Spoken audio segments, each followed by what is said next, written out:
มาปอนนักเนี้ยอันนี้มือสับปูมวยหนึ่งชื่อนี่ดมปกเลยสบายនៅស្រែ1000បាត់ដំបងស្រែ1000ចិត្តដៃ8ផ្លូវដៃ8បើក្រោយផ្សារពពុយដល់កណោតមួយឡើងដាស់ពេញខ្លួននេះជាដុំពុកលើស្បែកបងប្អូនអាចមើលឃើញបានតើតួជំងឺនេះគឺកើតឡើងលើ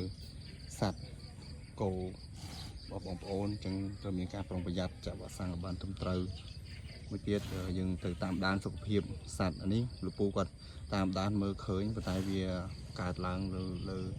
សត្វនេះវាបកឡើងយូរដែរអញ្ចឹងទៅធ្វើឲ្យយើងមិនទៅជាចាប់អារម្មណ៍ទាក់ទងទៅនឹងការព្យាបាលការតាមដានសុខភាពបងប្អូនអញ្ចឹងបងប្អូនអាចតាមដានសត្វបងប្អូនអរគ្នាពីសុខភាពបងពីថ្ងៃដល់ថ្ងៃពូគាត់